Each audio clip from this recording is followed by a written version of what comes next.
3000万ベリーの賞金振りだ。さあ、それはどうか。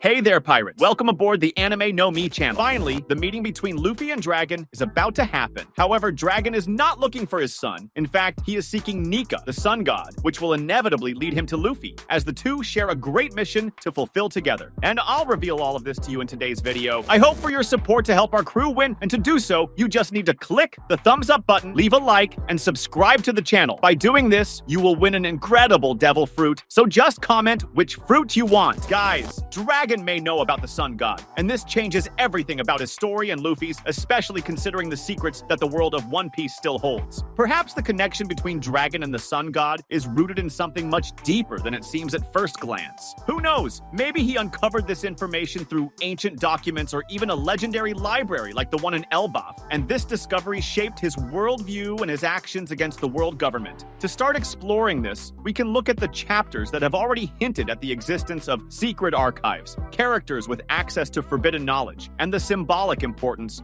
of the sun god. Elbaf, the land of giants, is described as a place where traditions and stories are kept alive through time. I believe a library like the Owl Library mentioned in the current arc could be a crucial point for Dragon. The idea that the ancient documents containing information about the sun god symbol, or even about the ancient civilization that revered this figure, might be hidden in such a place makes a lot of sense. Lilith mentioned that the Owl Biblo has the power to enlarge books, which means these ancient documents could be accessed in an expanded and clearer format. Perhaps Dragon passed through Elbaf at some point in his past and used this library to access records connecting the sun god to the world's history. Chapter 1066 brought many things to light about the poneglyphs and how information is passed through the ages. Believing that Dragon might have access to something similar doesn't seem too far-fetched. I think he could have been in contact with archaeologists or scholars who possess clandestine knowledge about the world's history. It's possible that he gathered these pieces throughout his travels and organizational efforts. There's also the matter of Vegapunk, who in recent chapters has demonstrated a vast understanding of the ancient world. If Dragon and Vegapunk have a connection, as hinted in chapter 1074, perhaps Vegapunk has shared some of this information with him. Another key point is the connection between the sun god and slavery, which was discussed. I think he could have been in contact with archaeologists or scholars who possess clandestine knowledge about the world's history. It's possible that he gathered these pieces throughout his travels and organizational efforts. There's also the matter of Vegapunk, who in recent chapters has demonstrated a vast understanding of the ancient world. If Dragon and Vegapunk have a connection, as hinted in chapter 1074, perhaps Vegapunk has shared some of this information with him. Another key point is the connection between the sun god and slavery, which was discussed in chapters like 287 and 288, where we saw the Shandian story and their fight for freedom. I think Dragon, as the leader of the revolutionaries, might have seen the sun god as a symbol of resistance and freedom. Who knows? During his travels, he may have encountered cultures that still revere the sun god and learned from them. These cultures could have passed down their traditions orally, or even recorded them in documents Dragon managed to acquire. The chapters that explored Fisher Tiger and the Fishmen are also relevant here. The story of the sun and freedom is central to that arc. Perhaps Dragon learned about these things through Jinbei, or during his missions to free slaves. He may have found an artifact or text that led him to understand more about the meaning of the sun god, not just as a mythical figure, but as an idea that has inspired resistance throughout the centuries. I think another point to consider is how Dragon might have been influenced by his father, Garp. Although Garp seems more practical and focused on his duties as a vice admiral, it's not impossible that he exposed Dragon to stories or fragments of information that later connected with the concept of the sun god. Who knows? Maybe Dragon grew up hearing about legends or events that, when combined with his own investigation, led him to this understanding. Elbaf wouldn't be the only place where Dragon could have found these clues. Islands like Ohara, mentioned in chapter 395, show that there were other places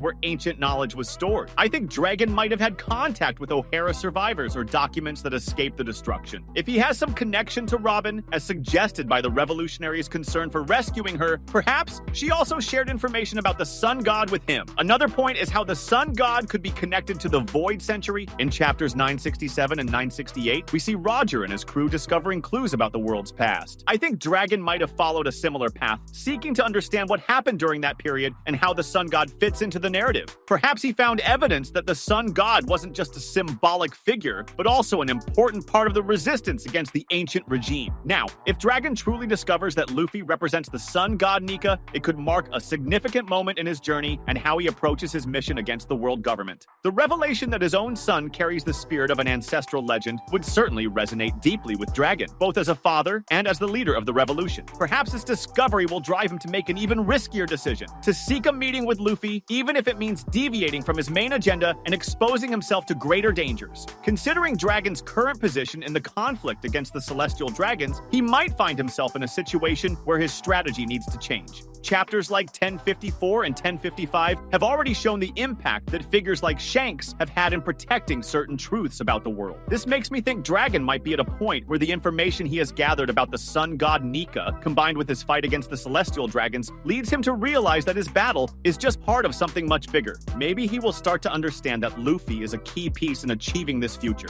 If Dragon is attacking supplies in Mary Joas, as suggested by his more active stance in recent chapters, he might find an opportunity to strategically withdraw and reassess his priorities. It wouldn't be surprising if during these incursions he comes across new documents or witnesses that confirm Luffy's true nature as the bearer of Nika's spirit. This would encourage him to temporarily leave the front lines and seek a moment of reunion with his son, whether in Elbaf or another location where the story takes them. Perhaps Dragon also realizes that Nika's legacy is not just about power, but about meaning. If he has read or heard about the sun god's deeds in a distant past, he could understand that Luffy now represents the hope for a freer and more just world. This realization, combined with the knowledge he might have gained from the great library of Elbaf or other sources, would encourage him to seek a deeper understanding of what Luffy represents, not only to him as a father, but to the revolution itself. I think a meeting between Dragon and Luffy would need to take place in a location of great significance for both. If Elbaf is indeed the next destination for the Straw Hats, Dragon could use this as an opportunity to reunite with his son, but also to meet the allies Luffy has gathered. The presence of the giants, who have a strong sense of tradition and history,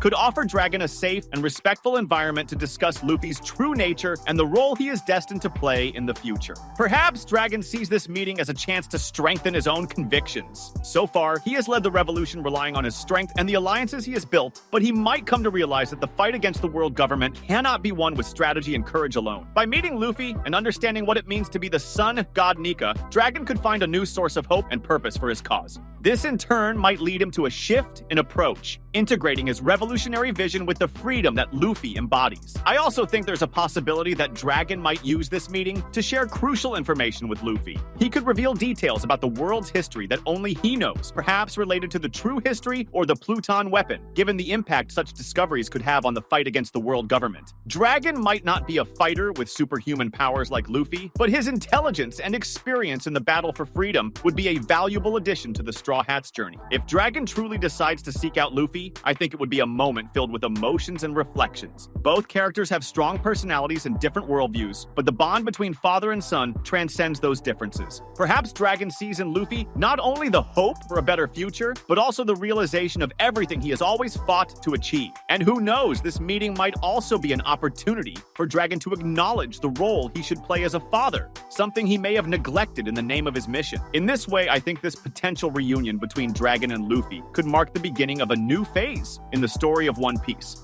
With the revelation of Luffy as the sun god Nika and the convergence of so many characters and events toward a larger climax, Dragon's role in the narrative could become even more significant. He may not just be the leader of the revolution, but also a crucial ally in the final battle against the world government, bringing his wisdom and experience to support Luffy and the Straw Hats in their quest for freedom. What do you think? Share your thoughts in the comments. That was today's content. We hope you liked it and want to share your opinion on the subject. Don't forget to share the video, give it a thumbs up, and I'll see you in the next video. Take care and stay amazing.